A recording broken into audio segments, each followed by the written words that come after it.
Yo guys, welcome back to the NBL Australia basketball score channel thing. Yes. So today's video is going to be my NBL 21 predictions. It is literally the 15th of January at 1:20 PM, which the season starts in about 3 hours, I think. So yeah, got to get this out to you real quickly. And I also think I'm going to do where I predict each round from now on, maybe, and might still chuck in some other videos here and there, but don't expect too much. I might be a bit busy. Yes, so we'll be right back. So let's do this. So I'm gonna list from the minor premiers to the top NBA draftee, like I did last year. Yes, so I'm sorry if this is gonna seem a little biased. I'm not trying to be. Yeah. So I have the minor premiers being Melbourne United because they have a really good lineup of. They've got Jock Landale, Scotty Hobson, Chris Golding, Mitch McCarron. And yeah, they have a really good lineup. That's why they will start the season off pretty well and end the season as minor premiers. Unfortunately, I've got the wooden spoon being the Adelaide 36ers because the 36ers, I know their team, their squad definitely has depth in it. I just don't think their squad will last the season to be pushing it to like playoffs or yeah. But who knows? Anything's possible with former NBA star Donald Sloan, other import Tony Crocker. Yeah, Harry Froling have left, Jerome Randall. Yeah, so got rid of some of the bad energy, and Joey Wright left as well. Yeah. So, but I have the 36ers being wooden spoon. Surprisingly, I have the grand final being Melbourne United versus the Perth Wildcats. The reason I have the Wildcats here is because, you can never doubt the Wildcats out. They have had, 34 straight years of finals. I don't think that's going to change this year again. Even though a lot of people are saying the Wildcats aren't even going to get close to the top four, I think they're going to be a lot of surprises. Cotton's going to be on his MVP game all year. Mooney's going to show why. He's going to be like Cam Oliver last year. No one knows what to expect from him, but John Mooney is going to excel. Yeah. The champs, you're going to hate this, but I'm saying the champs are going to be the Perth Wildcats again. Just because I think it all can change if Cotton gets nationalised by Australia Day, which is in 2 weeks actually. Yeah.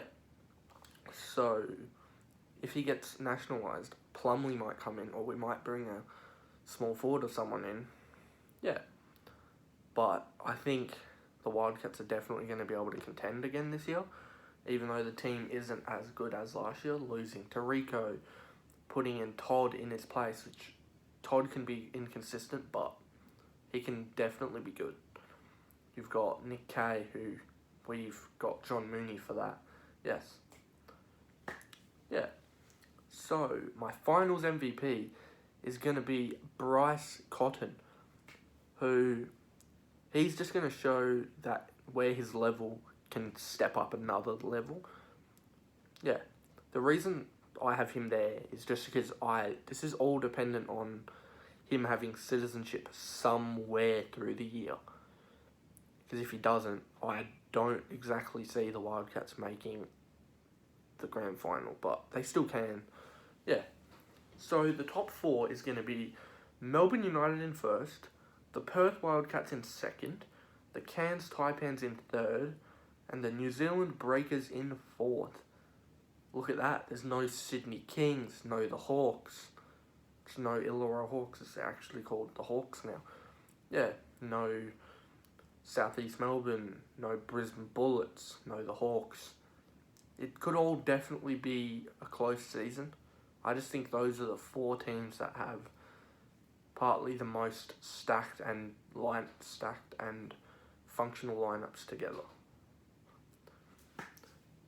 MVP is going to be Mr. Bryce Cotton himself, because this really sounds biased, but it's actually not. I just think he can do it again, because Bryce Cotton's gonna put on a show for the whole year, because he's gonna be the one-man scoring show this year, like he was partly last year when Tarico fell off. But yes, that's why Bryce is MVP again. Defensive Player of the Year is Mr. Cameron Oliver, who when he plays for the Taipans, he definitely shows a whole nother level of the Taipans play. But yeah, that's it. Trying to get through this quickly. Yeah, so the first team is going to be Cairns Taipan import and captain, Brazilian, Scott Machado, Bryce Cotton, Scotty Hobson from Melbourne United, Cam Oliver from the Cairns Taipans, Jock and surprising Aussie Boomer for the Melbourne United, Jock Landale, who that is a team you would not want to come up against during the season, but it's not possible. Yeah, because all 5 of those can show that they're definitely extraordinary talents in this league. So I think personally, the league this year isn't as star-studded as last year, with Bogut and stuff leaving. But yeah, this is definitely going to show you that the basketball's going to go up and the talent is going to be there. So the second team is probably going to be an interesting one. It is Keitha Sykes from Southeast Melbourne, who was a former NBA and European basketball player. Yeah, who could fill the void lost by John Roberson, because he was exceptional. He was putting up 20 plus points for the whole year, I believe. Yeah. So next to him is Lamar Patterson for the New Zealand Breakers now, which was a shock. Yeah. You've got Mitch Creek from Southeast Melbourne. You've got a surprising one in here, Mr. John Mooney from the Perth Wildcats, who, as I said before, he's going to show why he was brought into this league. Because sometimes he might have to play the centre with Jervis off the floor, Majok injured, and Andrew Ferguson, our only other centre, who's our development player, so he wouldn't get many minutes. But yeah, John Mooney's going to show his potential. At centre is Jarrell Martin, who played for the Sacramento Kings in the NBA a couple seasons ago. And yeah, he's going to be probably the light that makes the Sydney Kings get at least close to the top 4. Yeah, and maybe Casper, but Casper couldn't make it into my second team. Yes. So Rookie of the Year is going to be the Adelaide 36ers' next star, being Josh Giddey, which it's between him and Majav King for Rookie of the Year, literally, because I can't think of any other rookies, but yeah, Josh Giddey's going to win it. His dad played in the league in the 90s. Yeah. So he might be as good as his dad, but I think he's going to go to the NBA. Not this season, the season after, I believe. Yes. Sixth Man of the Year is Clint Steindl from the Perth Wildcats. With Clint, he is going to be pivotal to if the Wildcats make the top 4 again. Yeah. Because with Todd coming in, I think Todd's going to take the small forward role at the Wildcats, yes. So, yeah. And then Clint will just come off the bench like he did at the start of last season and at the end of last season too. Yeah. Most improved player is going to be Harry Froling, who moved from the Adelaide 36ers to the Brisbane Bullets. I think that move is going to help his career go up exponentially, just because they lost Mika Vukona, or they didn't choose to renew him.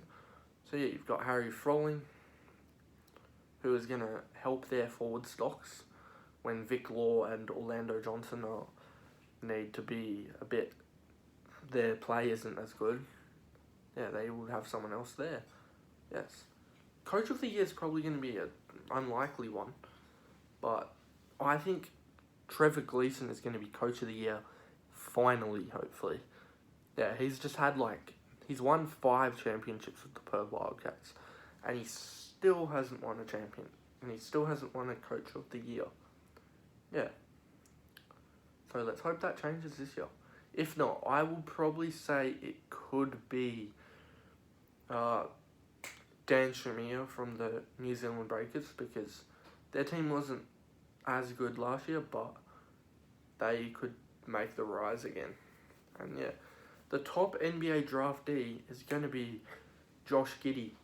Like I said before, don't have to say anything else. So yeah, we'll be back. So thanks for watching this video, guys. If you enjoyed this kind of video, this NBL based video, you can click the little red subscribe button down below. But I'm not forcing you to. Yeah. So yeah, we'll hopefully have a NBL round 1 predictions video soon or later, because I'm going to try and do that during the season. Just have one video most weeks before the round starts. Yeah, just predicting the team that's going to win, highest scorer from both teams possibly, and yeah, so we'll see you for that. See you later.